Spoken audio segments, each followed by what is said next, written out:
There's an open war breaking out, actually, between U.S. military generals and Ukrainian military generals, both in the press, on background, and in the public. And it's all kind of fascinating, and it tells us a lot about where the conflict is headed. Let's go ahead and put this up there on the screen. This is from the New York Times, but it was one of many. There was one from the Times, there was one from the Wall Street Journal, one from the Financial Times, and one from Foreign Policy, all basically quoting the same sources, which saying the exact same thing over and over again. U.S. officials are saying that Ukraine's forces and its firepower are misallocated. American strategists saying Ukraine's troops are too spread out and they need to concentrate along the counterintensive main front in the south. The main criticism comes down to this, Krystal. The U.S. is telling the Ukrainians a couple of things. You're firing way too much artillery. You're basically reverting to old-style Soviet tactics. We're going to get to it in a little bit, but they fired almost 2 million artillery shells since the conflict began. Here's the issue with that.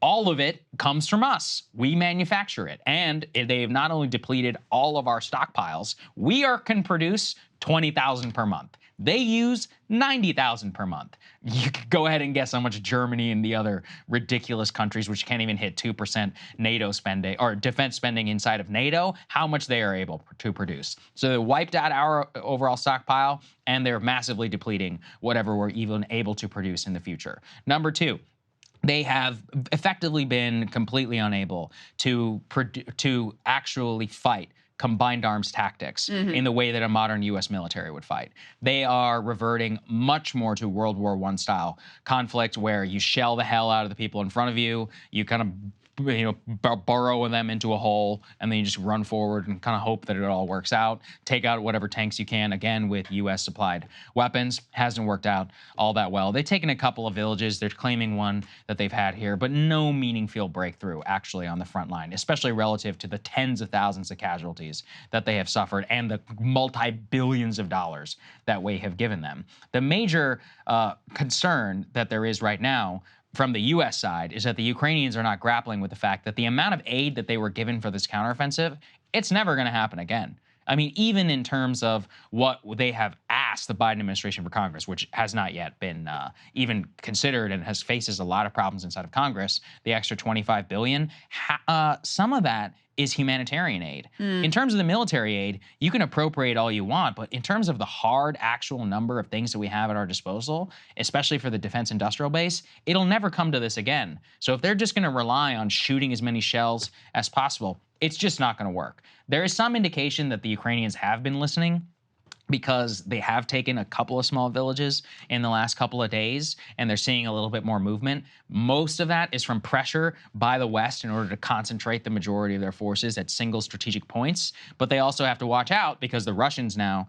are also, it seems, massing for at least some sort of counteroffensive against the counteroffensive. Again, it's all very reminiscent of World War I. But then in terms of the future, what the hell is going to happen here? U.S. strategists and all of them, National Security Advisor Jake Sullivan refuses to say it's a stalemate. He says it's not a stalemate, but we haven't seen anything major breakthrough. They're prepping the ground for this thing going on forever. David Ignatius, who is like the deep state whisperer, let's go ahead and put this up there on the screen. Here's what he says. How the U.S. sees Ukraine's push: no stalemate, but no breakthrough.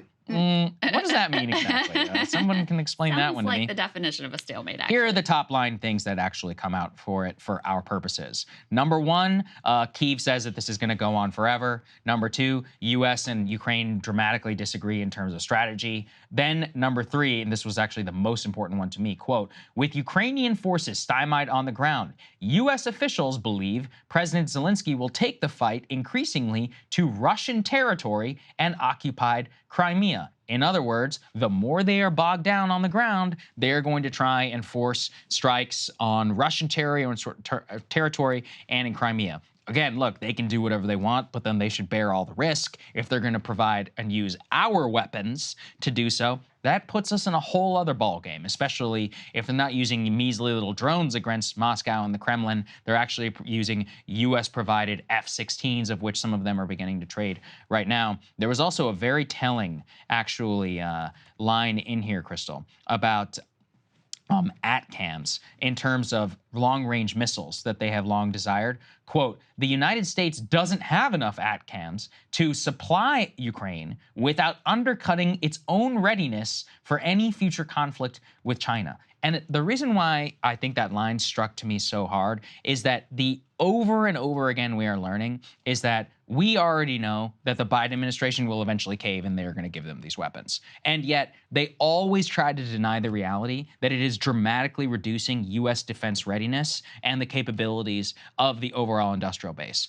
At this point, you should be resigned. These weapons are going to Ukraine. There's no way. That first, we're not going to send the F-16s. Now we're sending F-16s. Then, we're never going to send cluster munitions. Now we're, basically, the only reason they're having any movement on the ground is because of the cluster munitions. Yeah. Now this one, they're like long-range missiles. Oh, well, they could strike deep inside Russia. We'll hear the, hems and haws about that for a little while. They're going to do it. They cave. The Ukrainians get everything that they want. And so the last thing I'll say about it is clear to me that the Ukrainians are fighting as if they have a bottomless supply.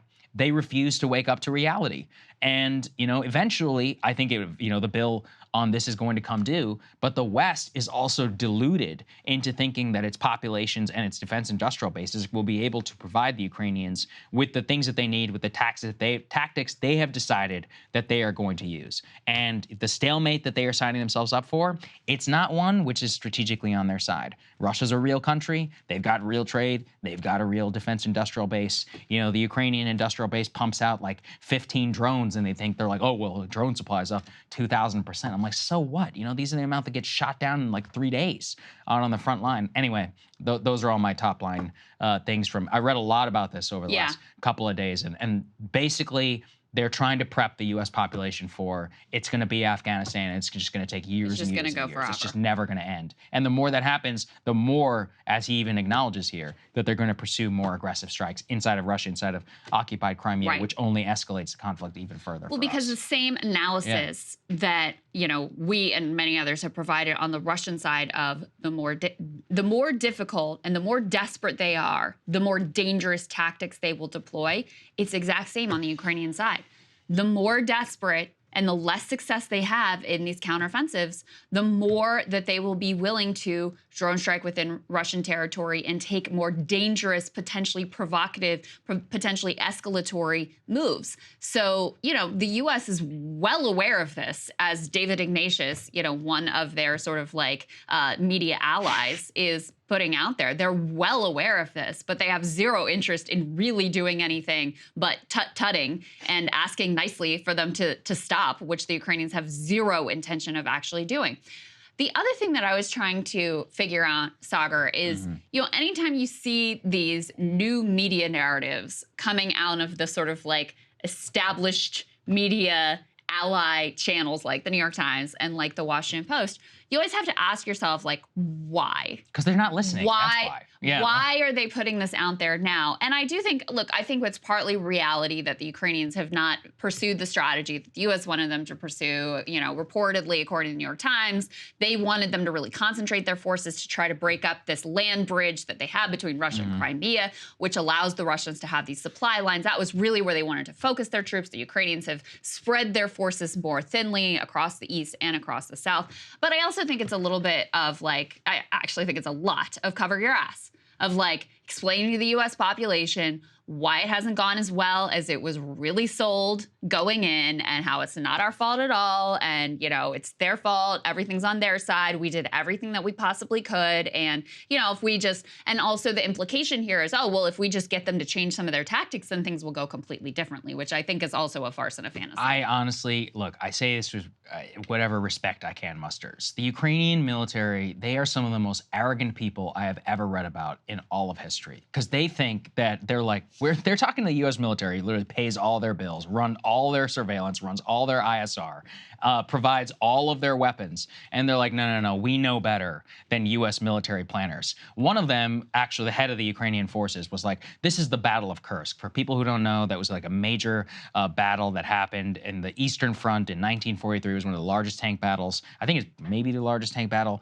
ever in all of history. It eventually is what helped, quell the Nazi invasion. But again, with great respect, like, you are not Stalin's Soviet Union, and you are not somebody with like any real industrial base or ability in order to mount the actual defense that would be necessary in order to pull something like that off, as evidenced by the lack of gains that you've made so far in the counteroffensive. Yeah. And by, you know, fairly like juvenile tactical mistakes, like blowing $10 billion worth of artillery on a battle for a city, which you then lose. It's one of those where again and again and again, they revert to what they know best, which is fine, but they are not able to keep that up for all of the downstream supply chain and everything else. And they're not, the reason why I think is that the only way to reach the Ukrainians is through the US media, because clearly they don't listen. They're arrogant. They're like, no, we know exactly what we're gonna do. And the US is like, well, we pay your bills and we can actually see, you know, the maps, and you're not listening to us.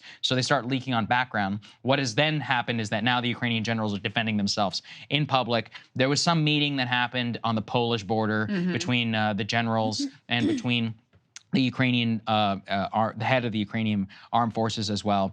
And look, like, we'll see. It's possible that they will make some small gains. But at the end of the day, I urge everybody, every time I see these stories, they're like, Ukraine takes small village, go look at a map of the front line. This is like, they have taken scraps, hundreds of yards. 20% of the country is still held by Russia. The overall grand strategic vision has changed nothing. Right. The only thing is, a lot of people are dead. And billions of dollars of munitions have been pumped into the ground, some of which are unexploded and will probably kill children like for 100 years from now. Yeah. And they, you know, nobody seems to care about that. And in terms of prepping the U.S. population for basically another forever war, at least this time a forever quote-unquote proxy war, is, I mean, I think on the sort of like liberal democratic side is basically working. Like, Ukraine has really slipped from the front of people's consciousness. They've just sort of accepted this is this ongoing thing that we're going to continue, you know, pumping resources and money and focus and attention into. And, you know, it's just, it is taken for granted now among much of the population that this is just kind of the status quo. So, you know, in a lot of ways, I think those propaganda efforts have been successful. But the dangers we've been warning about, both in terms of escalation and in terms of, you know, resources that are being expended here, those continue to be incredibly real and not something that anyone should push out of their mind. Because, and also, you know, most importantly, like, this is a human catastrophe. It's horrendous. The number of limbs that are lost and lives that are upended. I mean, this is just an absolute human calamity. And so we shouldn't lose attention and focus on it for that reason alone. Yep, absolutely right. Hey guys, if you like that video, go to breakingpoints.com, become a premium subscriber, and help us build the best independent media organization on the planet. That's right. We're subscriber funded. We're building something new. We want to replace these failing mainstream media organizations. So again, to subscribe, it's breakingpoints.com.